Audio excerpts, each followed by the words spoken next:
Hey guys, welcome back to another video. Today I am here with the second half of my top 100 Minecraft mods of the decade. And if you haven't seen the first half, I would recommend you go ahead and watch that. I mean, I guess you don't really have to, but it's the other 50 mods, so you might want to see that. So anyways, let's go ahead and check out all of these mods. To start things off, I have one of the biggest mods that I'm going to be showing in either of these videos, and this is the Lord of the Rings mod. And as you might guess, this mod just tries to add a bunch of stuff from Lord of the Rings, and truly the amount of content it has is just ridiculous. This mod changes the world generation, adds a bunch of new creatures and new items. Really, it pretty much just changes everything about the game. Sadly though, the mod has not been updated yet past 1.7.10. Next up, we pretty much have the opposite of the Lord of the Rings mod, because this is a very simple mod, which is KleeSlabs. And this mod makes it so you can actually break slabs from the top or bottom if you place them on top of each other, and I've always found this really annoying in Minecraft. It's really hard to build with slabs when you have to break the entire block rather than the top or bottom, and this mod fixes that for you. Next up, we have the JourneyMap mod, and this is, in my opinion, the best map mod that has been created for Minecraft. This mod has pretty much taken what's great about all the other mini-map mods and essentially put them together.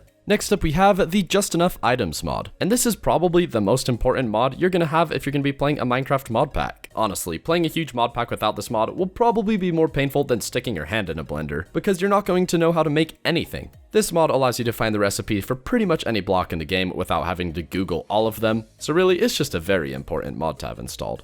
After that, we have the Iron Chests mod, and this mod for a very long time was the go-to mod for bigger storage. With this mod, you can upgrade chests to better versions of themselves, and it's easy to use and fairly straightforward, and really just fits in very well with the game. Next, we have inventory tweaks, and this is a mod that works very well for anyone that doesn't know how to organize their chests, and that's pretty much everybody. All you have to do is press a single button, and instantly your entire chest will be sorted pretty much better than you could probably do it yourself. And this is a mod you would actually see in use with iron chests fairly often. They simply work very well together. Next, we have Infernal Mobs, and this mod makes it so occasionally Minecraft mobs will spawn with a bunch of random abilities. At one point, you might be walking around and run into a spider that suddenly launches you into the air, then strikes you with lightning. You really never know what's gonna happen. And really, this is just a great way to increase the difficulty a little bit. Up next, we have IndustrialCraft, and this is a mod that was included in pretty much every single technology mod pack in the past. Not only was it really fun to play with, but it also worked very well with other technology mods such as Buildcraft, and really, if you played a technology mod pack, you pretty much expected this one to be included. Next, we have Immersive Engineering, and this is a technology mod that, rather than having one single block doing all the work, you'll actually have big, huge multi-blocks performing the tasks. And it's really cool to watch because a lot of these are animated, and so if you're a person that doesn't just want a single block doing all the work and you actually want to see it happening, then you'll definitely want to install this mod. The next mod up is Ice and Fire. And while I would say this mod mainly adds dragons to the game, it also adds a bunch of other mythical creatures to the game, and trust me, these are incredibly difficult to fight. If you install this mod and see a dragon, just turn around and run because you don't want to fight those things for a very long time, or really any of the other mobs in this mod. I'm not saying they're indestructible, but they are very difficult. Next up, we have the Hwyla mod, and this is another mod that's very nice to have installed in a mod pack. What it does for you is adds a little HUD overlay, which will show exactly what the block is that you're looking at. And generally, when you're playing in a mod pack, there's going to be a lot of things that you have no idea what it is, and if you're searching for that specific block, it's going to be very nice if you instantly know what it is because this mod shows you. The next mod up is glsl shaders. And before Optifine included shaders, this was the only way you could play with them. And shaders have the ability to just completely change the way Minecraft looks. So when this mod was released, everyone wanted to try it out. Next, we have Galacticraft. This mod to this day is still one of the coolest dimension mods in the game because it literally allows you to go to other planets. And it didn't even stop there. You wouldn't just build a portal and suddenly be on the other planet. You would actually build a spaceship which would blast you into space, and from there you could select which planet you would like to go to. This mod was pretty amazing when it came out and really just showed how much could be done with Minecraft modding. The next mod up is Fossils and Archeology. This mod allows you to find dinosaur fossils and over time eventually bring dinosaurs to life. And this mod contains a pretty large amount of dinosaurs, and I'm pretty sure this is the first mod that actually added dinosaurs to the game.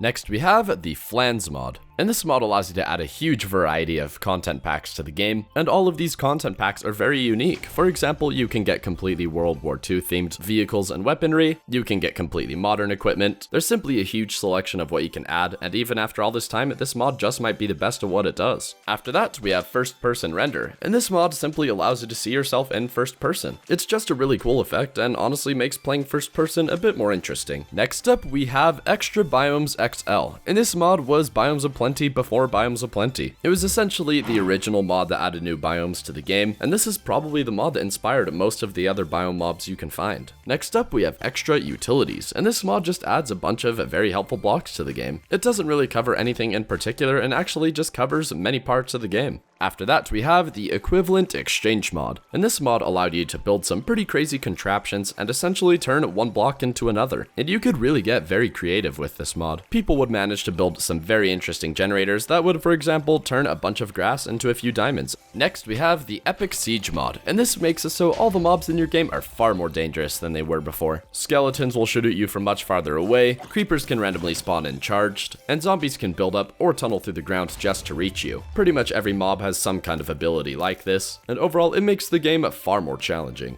After that, we have Ender Storage, and this mod pretty much adds a far better version of the Ender chest to the game. And the reason it's better is because you can change which Ender chests will link to each other. And you do this simply by changing the color pattern on top of the chest, and this way you can have multiple Ender chests set up. Next we have Electroblob's Wizardry, and this is a magic mod which adds some pretty amazing new spells to the game. This mod has a massive amount of variety, and will keep you entertained for a very long time. Next up, we have the Dynamic Trees mod, and this is, in my opinion, the best forest mod for Minecraft. It completely changes how trees look, making them far more detailed than before. Forests will slowly grow in size, and trees actually fall over when you cut them down. It's really an amazing mod, and I just love the way it looks. Next we have Dynamic Surroundings, and this is what I believe to be the best overall Minecraft mod that adds ambient sound to the game. This mod adds new ambient sounds for pretty much every biome in the game. It changes your footsteps depending on what you're walking on, and also adds a bunch of other visual effects. It's truly an amazing mod to play with and significantly enhances Minecraft's ambience.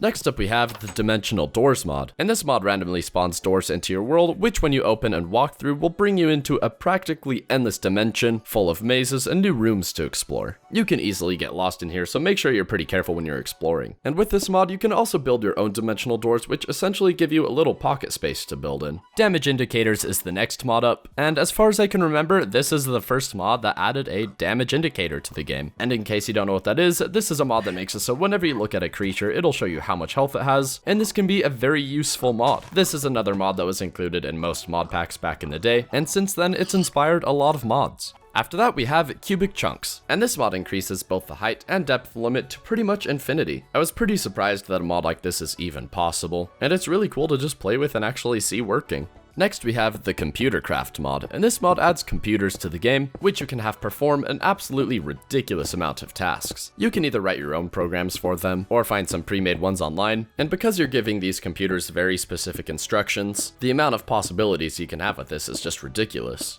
After that, we have the Clay Soldiers mod, and this mod allows you to build a bunch of tiny little colored soldiers which will go and fight each other. And you can even give these soldiers different mounts to ride on, and it's just very entertaining to set up some kind of arena and have them battle. Next, we have the Chocolate Quest mod, or just known as Better Dungeons. And this mod adds absolutely massive dungeons to your world. At one point, this may have been the most popular dungeon mod around, and really there just wasn't anything else like it due to the sheer size of these dungeons. Next up, we have the Chisels Bits mod, and this mod gives you a tool which you can use to customize essentially every single block in the game. With this tool, you can literally cut off every single pixel from a block you choose, and therefore it allows essentially infinite customization. If you put the time into it, this just may be the best decoration mod available for Minecraft. Next up, we have Camera Studio, or really any other mod that's similar to it, such as CMDCam. With this mod, you can set points in your world for a camera to travel between, and in doing so, you can get some absolutely amazing looking shots. While I would say that the replay mod overall is a better mod than these are a good option if you don't want to have to leave the world and reload it in an entirely different menu. After that, we have the Buildcraft mod, and this just may be the most popular Minecraft technology mod of all time. This mod's most well-known features would be its quarries, and once you set them up, they'll mine out a giant hole in the ground all the way down to bedrock, and it's really cool to watch this happen over time. Next, we have the Biomes of Plenty mod. At this point, this is the most popular Minecraft mod that adds new biomes to the game. The mod is constantly updated, and all of the biomes look really good, and really, there's a reason it's remained popular for so long. It's just a great mod. Right after Biomes Aplenty, we have Biome Bundle, and I'd have to say this is probably my personal favorite Minecraft mod that adds new biomes. The mod adds around 400 new biomes to the game, which is absolutely ridiculous, and all of these look just absolutely amazing. And one thing that's interesting about this mod is it doesn't even add any new types of blocks to the game, and this could be a good or bad thing depending on how you're looking at it, but regardless, it's truly just an amazing mod. Next we have Bibliocraft, and this is another mod that adds a bunch of furniture type items to the game, although most of these are actually used for either storage or displaying things. And this mod adds a huge amount of new blocks to the game, and if you combine it with Mr. Crayfish's furniture mod, you'll really be able to customize your home to look pretty much however you would like. Up next, we have the Better Portals mod, and this is still, to this day, one of the coolest mods I've ever ran into. This mod seamlessly links up the nether and the overworld, so you can see right through the portal into the other dimension and even walk through without any loading screen. This mod also works with the End and a couple dimension mods such as Twilight Forest and the Ether mod. After that, we have the Better Nether mod, and this mod significantly enhances the visuals in the nether. Not only does it add several new structures, but it also adds in a ridiculous amount of foliage to the world. The amount of visual changes this mod makes is absolutely incredible. The nether goes from just plain boring to being potentially better than the overworld. Next, we have the Better Foliage mod, and this mod enhances the foliage in your world in pretty much every way possible. It adds far more grass to the game, makes trees far denser, and in general just adds a bunch of effects that make forests look so much better than they did before. If you look at it before and after with this mod on and off, you'll likely be amazed at how different your world looks. Next up, we have the Better PvP mod, and this is probably the most complete HUD mod ever made for Minecraft. It comes with a mini-map, shows the durability of your armor, displays potion effects, comes with a damage indicator, and much more. And the best thing about this mod is it's completely customizable, so you can choose where most of these things display. Finally, the last mod up that I have that's titled just Better Something is the Better Animals Plus mod. This mod adds a bunch of new creatures to the game, which cover pretty much every single biome, and in my opinion, this is the best mod that's currently updated to the newest versions of Minecraft that adds new animals to the game. Next up we have the Battle Towers mod, and this mod adds randomly generated towers all over your world, which contain multiple levels of increasingly difficult enemies, finishing with a boss fight at the top level. It's a pretty simple dungeon mod, but it's pretty fun to play with. Next up, we have the Balkan's Weapon mod, and while at this point it definitely isn't the best weapon mod out there, it was one of the most popular weapon mods. And this was probably due to the fact that it's fairly simple. It blends in nicely with vanilla Minecraft, and it's kind of just the simplicity that made it great. Next up, we have the Atom mod, and this mod adds a new dimension to the game, which is just a giant desert. And this dimension is very interesting to explore just because of the setting it's in. You can't really see much when you're exploring this dimension, and this almost adds kind of a sense of mystery. Next, we have Archimedes ships, and this mod allowed you to build a ship pretty much however you would like and fully control it. This mod isn't updated anymore, but it has over the years inspired several similar mods. Up next, we have Applied Energistics 2, and this is the most downloaded technology-based mod on Curse. While this is one mod I'm personally not super familiar with, it was requested by many of you, and considering it has over 43 million downloads, I just had to include it on this list. After that, we have the Apple Skin mod. Not only does it show you how much you will be filled by a certain food item, but it also shows you how long you will stay full with that particular food. And this is incredibly helpful because you'll actually know if a food source is actually a good food source. Next up is the Antique Atlas mod, and this is probably the most unique map mod you can get for Minecraft. Rather than just having like a satellite view of your Minecraft world, you're given a map with a very unique type of art style. And in order to display this map on your screen, you actually have to be holding it.